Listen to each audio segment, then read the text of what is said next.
Welcome to edusati.com, your partner in education. In this lecture, we'll discuss that how do we find out what is the tone or style of the given passage or the author of the given passage. Before we start understand that how do we determine this very thing, we'll first understand what exactly do we mean by the tone or the style. The tone of the passage relates to that how has or what emotions has the author kept while he has written this text. Now, if it's the speaking skill, it becomes very easy for us to understand what is the style of speaking. Why? Because the type of the intonations that we use, it helps us to justify what are my feelings or what are my attitude, what is my attitude towards the subject, right? But while in the written text, it's a little tricky that how do we judge what exactly is the tone?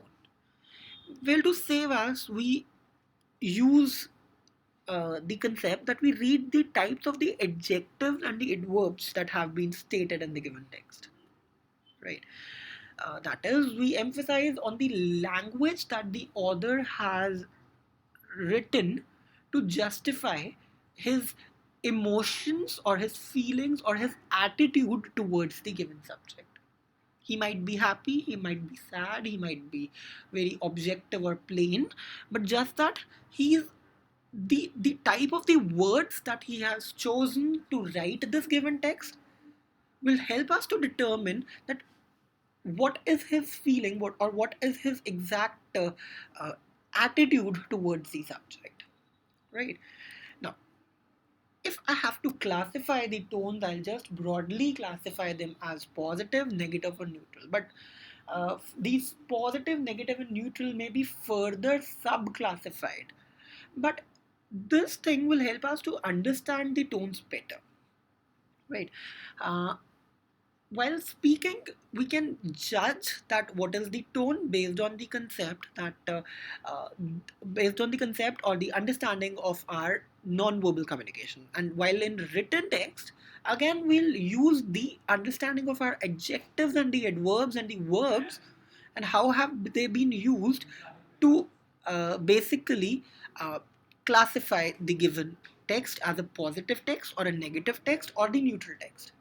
By positive texts, I mean a text that is either praising or it is presenting a very, very happy scene, while the negative ones are more of tragic or they present some tragedy, or it may be something that relates to some trauma or something like that, right?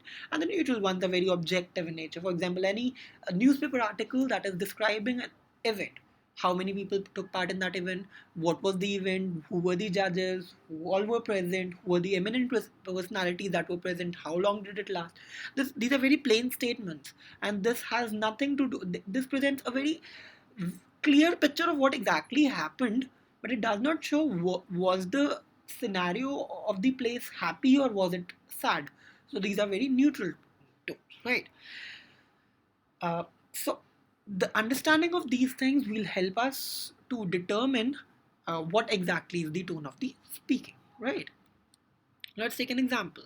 Supposingly, there's this line from the global warming thing, and we need to understand what is the tone of the passage. Now, when it comes to global warming, we have this funda in our mind that it is global warming, which is a problem, so it would be a negative tone. I mean, without even looking at the other options, I'll first of all go and mark the negative tone. But if I read this line, fortunately, the brilliant scientists were able to combine their wits and began formulating promising solutions. Now, if I read this, fortunately is an adverb that shows that it's a sign of optimism. Brilliant is a good adjective, it's a positive adjective for the scientists. Promising solutions, again, an adjective that shows the positive signs of the solutions. All these three are positive words, and since they're positive words, I will not say that the tone is negative. Why? Because the line is not does not have any word that is negative, right? So even if that line is from a text that talks global warming, but the type of the words show a little much of uh, positive inclination towards the subject, and thus my tone would be a positive tone. It might be optimistic, it might be reverential, but it is a positive tone. It cannot be a negative tone. Why? Because the words that the author has chosen to write the text are all positive. They show the positive signs, right? Let's rewrite this entire line and we say the irresponsible scientists pooled together their half-baked theories to create more egregious car tactic of 21st century. Now, irresponsible, it's a negative adjective for the scientists. Half-baked theories, that is not planned properly. Egregious scare. Egregious is someone who goes against the society.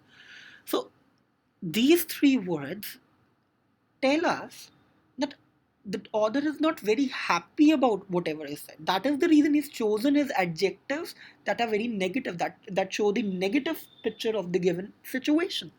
Thus, my overall tone of the entire sentence would be a negative tone. So we find that we can understand what is the tone of the passage by reading the text and interpreting whether the adjectives or the adverbs that are used in this text are presenting a good picture, or are they presenting a normal picture, that is the neutral tone, or are they presenting a bad picture, right?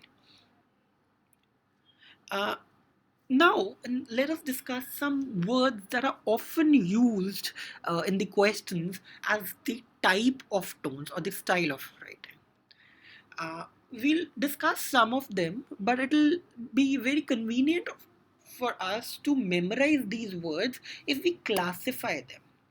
So, what we're going to do is, whatever word we'll discuss, we'll classify it either as a positive tone, or as a negative tone, or as a neutral tone. And then after we've classified it as positive, negative, and neutral, we'll further put it into some or the other category. Like, is it something that shows some happy event, or is it something that shows very happy event, or is something that's showing optimism? And if it's something related to happiness, is it something that talks about humor, because even humor is happy, or even romance is happy? All these romantic things are happy, right? So we'll further classify them. By making a list of such a type, we'll be able to memorize these words, but please keep it in mind that all the words that we are discussing are not the only words that may be used as the type of the tones. There may be many other words. So it's a very never ending list, and we must be vigilant enough to keep on adding new types of tones to our list so as there is a higher probability of getting an option, of getting all these options as the ones that you already know, right? And then there is no point that you'll ever answer the question incorrect. So let's discuss some of them. Let's start with the positive tones, and we have classified them as happy tones, very happy tones, or the tones that praise someone, or the tones that are that cannot be classified as happy, very happy, or praise. So we've put them in another column. For example, we start with humorous tones. So humorous tones, the tones that are telling you some joke, or they are making you laugh. These are the statements that will make you laugh. So these are humorously quoted. For example, Shakespeare's Comedy of Errors. If you read it, it's a humorous tone. He's presented something that makes you laugh. So it's humorous. Likewise, if I talk about Shakespeare's Romeo and Juliet, it's a romantic tone. It's a happy tone, but it's a romantic tone. It does not make you laugh, but it makes you to think about romance and love and adoring someone and enumeration, something like that, right? So these two are very different. Being romantic, you cannot be humorous. If you're being humorous, you cannot be romantic, right? So these two tones are different, but I have classified them as happy because they are something that puts a smile on your face, right? So I put them into the positive tones, but in the happy ones. Likewise, if some situation or some text makes you laugh like anything, so that would be ebullient, right? Something that puts you to a very cheerful state. For example, a statement like, Sanya was on the Eden's garden as she received her perfect calculus sheet back. So Eden's garden is a very, very highly elated state. So this is ebullient tone wherein we are showing that how happy she was. She was very, very happy. So she was ebullient, right? You can praise people, so that it could be admiring in a way of that you're admiring that person, or it could be that you're being reverential towards that person. Reverential is that you're being respectful, something that you do to your parents, right? For example, uh, a text that says, I'm really thankful to my teacher who has ever guided me through the tough times of my life. Now here I'm paying my respect, I'm showing how grateful I am towards that person. And uh, it's not being courteous, but he has ever been generous towards me. So this tone, I am showing my respect towards someone. This becomes a reverential tone. But an admiring tone would be, um, Angelina Jolie is a very beautiful woman, and uh, her eyes are very catchy, and she's a very good actor. Now, this I'm talking about her positive sides, her qualities. I'm discussing the qualities, and thus I'm admiring her. So this becomes an admiring tone. So if you're being reverential, that does not mean that you're admiring that person. You're being respectful. You're showing respect towards that person, right? And if you're admiring, likewise, it might not be the case that you're equally being reverential, right? Then we have just other tones like being optimistic. So we all are aware about a song that says, "We shall win, we shall win, we shall win someday." So this is an optimistic tone that says that although the things are not very good this time, but we're gonna come over these bad times some or the other day, and we're gonna win over the situation in a very very positive manner. So this becomes a positive tone. Now let us take some examples of neutral tones. Neutral tones that are very plain. They do not present the positive or the negative sides, but they are very plainly stated. For example, if I take an example of objective tones. So we all have given some or the other exams that are objective type questions. So we are just concerned with what exactly is the fact. We are not related to any sort of information related to the fact. So we are concerned only with the answer, right? So this is the answer. So objective tone would be that presents you exact figures or numbers. You're just plainly stating whatever is there, right? There were 800 people, 20% men, 80% women. Out of 80% women, 40% educated, 60% uneducated. So these are plain statements that are presenting objective information. So this becomes objective tone. But likewise, if it's a story being narrated, so it would be narrative tone. You telling a story to someone. It might be a good story, bad story, which is just telling a story. And you're since narrating an event or you're narrating a story, it becomes a narrative tone. So once upon a time, there was a crow. He was very thirsty. He was flying here and there in search of water, and he saw a pot of water. This I'm just telling you about something. It's a story that's happening, so it becomes a narrative tone, right? Again, it may be a humanistic tone, or it may be a conjectural tone. It may be anyway. It may be a didactic tone. Didactic tone is wherein you're giving some or the other moral lectures, right?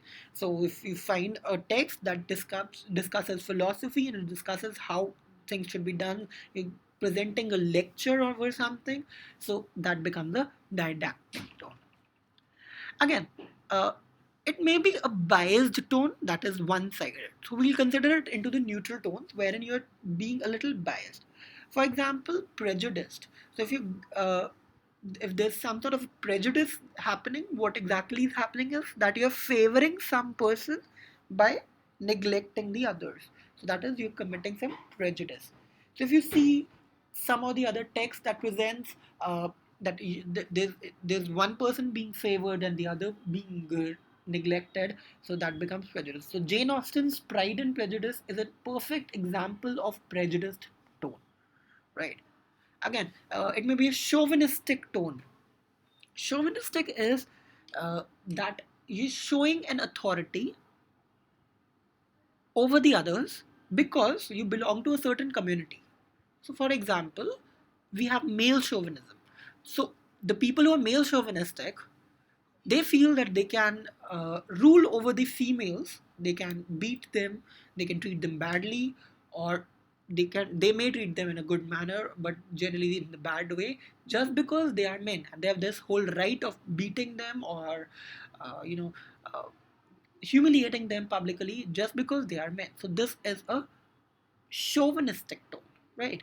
So these are again neutral tones. Now, believe me, there is no end to this list. You can put on so many different words in either of these classifications. So just keep on adding your vocabulary. This will help you in vocabulary as well, and put adding your different types of tones to this very list, so as you have a very good number of different types of tones. And if there's a higher probability that if you get a question based on the tone of the passage, you know what exactly each word means. Let's discuss some negative tones. Now, negative, we have further classified them as sad, angry, very angry, sarcastic, or the normal negative words. For example, we have sad tones, right? So you have wistful tone. So wistful tone would be when you're being nostalgic about something. Uh, if the tone is that in while I were traveling with the train, in the train I came across the station where I memorized that how my family was tortured at this very station. Now I'm thinking about some events which are which bring back my painful memories, and such a text that shows that the author is basically having painful memories related to some place or something. He's being wistful, right? So that becomes a wistful tone. Cynicism or cynical tone. Cynicism would be that you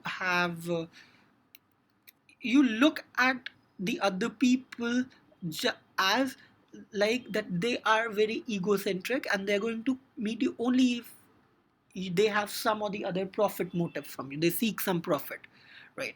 So that would be a cynical tone, right? Likewise, pessimistic tone. So pessimism is the opposite of optimism. That is, everything, whenever if there's something like a sentence written, this home is a very bad is in very bad conditions, and are even if we put in efforts to improvise its state, there's nothing that's going to happen. So I'm being pessimistic. That there's nothing that's going to happen tells me that I'm being pessimistic. That is, I look at the things by viewing their negative sides first. So this becomes pessimism, right? If I talk about anger, that if there's some sort of anger that you can sense while reading, so the tones that you may get may be inciting. That is, you find something that is provocating, but that relates to law as well, right? So that would be inciting tone, or it may be irating tone that puts you that irritates you, right? Anything that is irritating would be irating.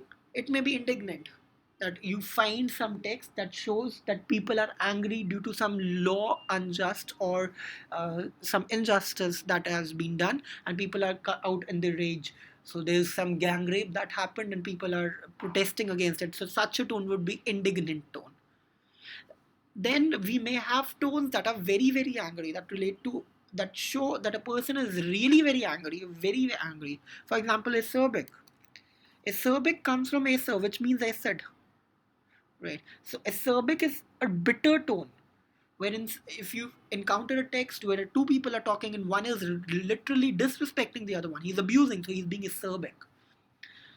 Likewise, if we have belligerent, bell means war. So belligerent tone is where you see that a person, two people are into verbal fight, or maybe the other fight as well. We all have might you all have might have smelled caustic soda, right? That literally hits you down your throat. So caustic tone would be that literally hits you or pinches you. That would be a caustic tone, right? Um, an example of acerbic tone would be a person like you will never be able to do this because you are an admiral in the Swiss Navy. Now here you're disrespecting the person, you're abusing him, you're making a mockery of him. So this becomes an acerbic tone. Or there may be a sarcasm, a hidden sarcasm. Now sarcasm is when you basically taunting someone, right? So that becomes sarcastic tone. We can further classify it as disparaging. That is, you're treating someone unequally. you are belittling the other person. You are making mockery of him, you're making fun of him, so as you put him down, so that becomes disparaging. Or it may be satire. Satire is a humor that is done in lieu of highlighting some problem. So if we are making jokes on, say, bribery or corruption or nepotism, so that would be a satire on that thing, right? So that would be a sarcastic tone again, right? And it may be a normal negative tone, such as you may get a caviling tone, that is somebody is creating objections. He's saying, no, this is not good, this is bad, it's nice but it's not very nice, something like this. So this becomes a caviling tone again. This is a very never ending list, but yes, we have to add lot many words to this list, yes. And then these words also. Now I'm not discussing all of these because it'll take a lot much of time, but yes, kindly google all these words, so as you know what are their meanings, make a good list of these words, and then practice upon the, these words, right? And try and make some examples related to each of these tones. So if there's cynical, what could be a type of sentence that is cynically stated? Or it is skeptical, what could be a type of sentence that is skeptically stated? Should I go there or should I go to Paris? So this is skepticism, right? So, or it's a ridiculing, oh, look at you, so dirty. This is you being ridiculed, right? So, such things, you must look for these words over Google or dictionaries and find out the meaning, and then make a list of these words and do practice and keep on adding the other words that are related, right? Let's take some questions. For example, this is the first question. Great. Soon he'll be able to steal his mom's gold without her knowing it. What should be the tone? And the options that are given are praising, happy, sentimental, sarcastic, or hopeful. Take a minute and try and solve this question. Now, if I read this sentence, I start with great, which shows a positive sign. But here, he'll be able to steal his mom's gold. Here, we're talking about something that's negative. So that's something I'm complimenting him because great is a compliment over something which is bad, right? So it's a satire. So my answer should be it's a sarcastic tone. Let's take another example. I showed him just how to do it. He blew it. He could have gotten away with it if he'd just listened to me. Take a minute again. You may pause the video and try and interpret what should be the tone of this passage or this line. Now, if I read this line, I showed him to him. I am putting in my efforts. He blew it. That is, he destroyed it. He could have gotten away with it if he. If I read this, he could have, if he had.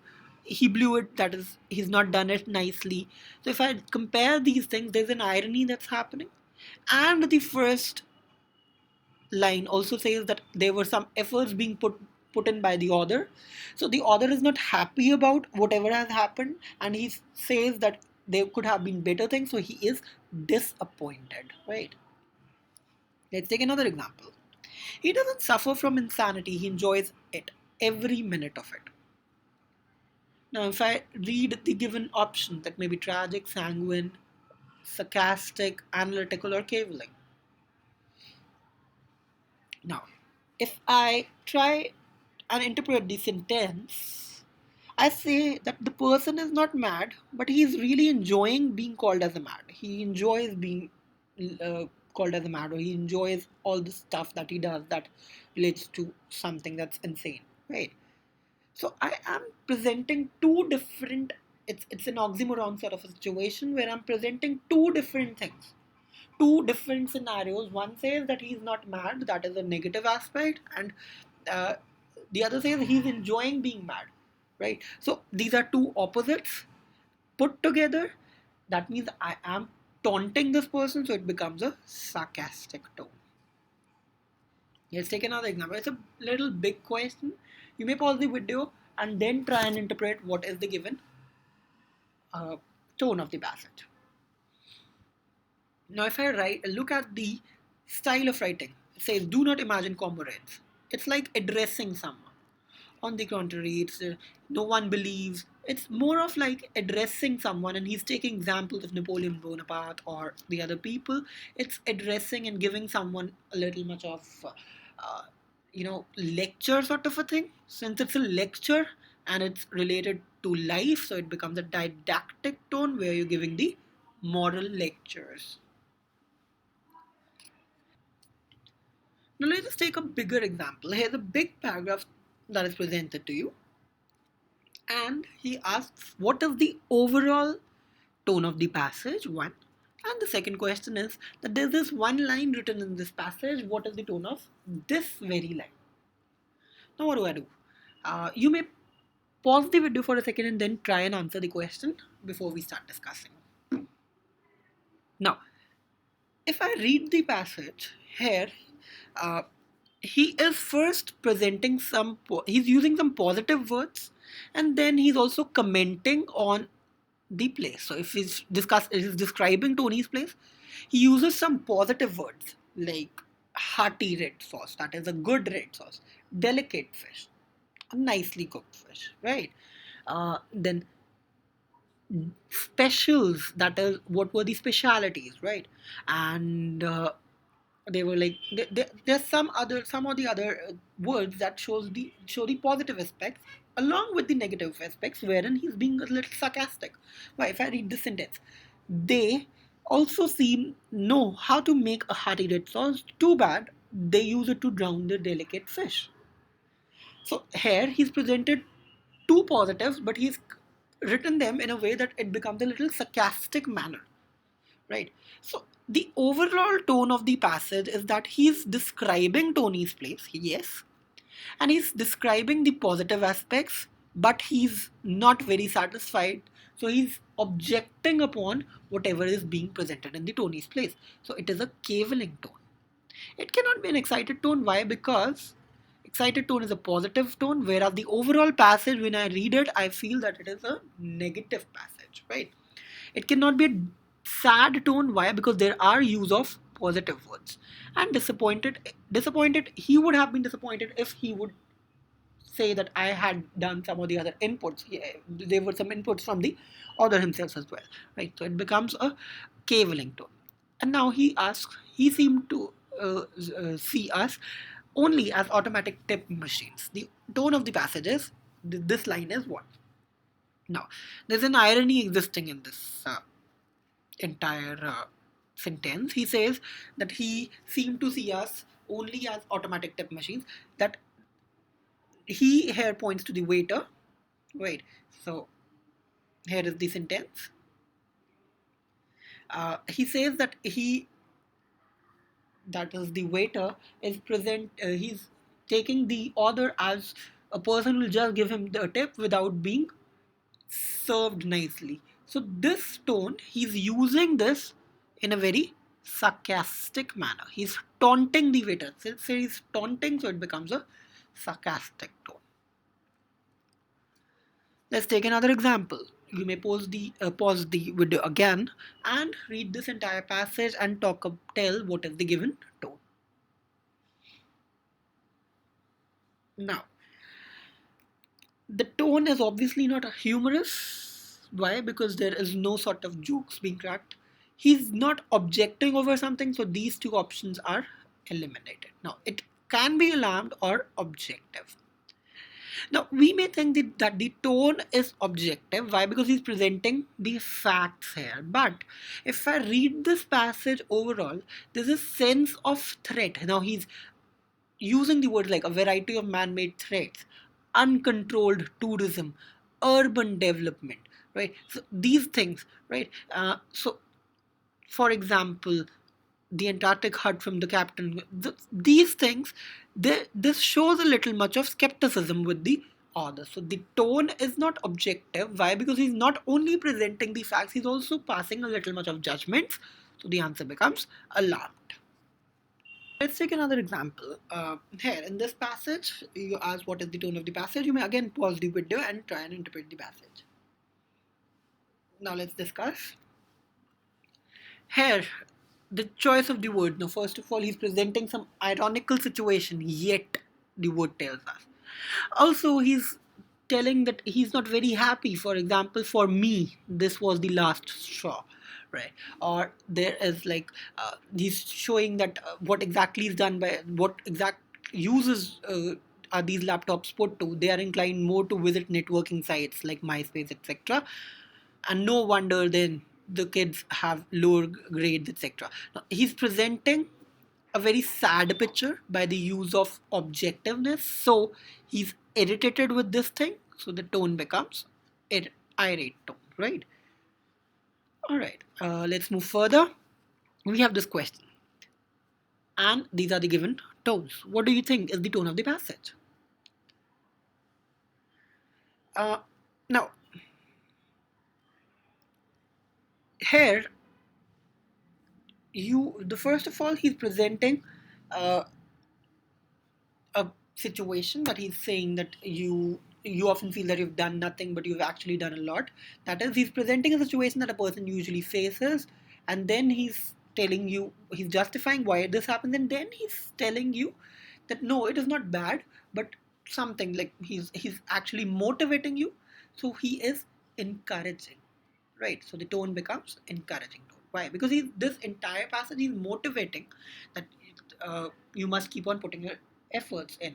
So this becomes a motivating tone. So it is a encouraging tone. Another question, and these are the given options. What could be the tone of the passage? You may again pause the video and think about the answer. Now, if I read the passage, he is talking about some things that will happen. There would be better positions. So winters will pass. Days will lighten. Now days will lighten. That will be there will be more light. Winters will pass because winter is a painful. It might be painful for some people because too chilly. People cannot survive. So again, likewise, ice will melt. The winds will blow, etc. Now he's showing that there are some positive things that are going to happen. So he is sanguine. That is, he's being optimistic towards the subject, right? So by this we understand that we can use the use of words and try and interpret what exactly is the tone of the passage. I'd really ask you or advise you to practice a lot many questions related to the tone of the passage. That gets us to the end of the discussion of the tone. If there's any sort of problem, you can go back to the entire video and redo the entire questions, all these questions, and do practice a lot. Thank you and have a nice day.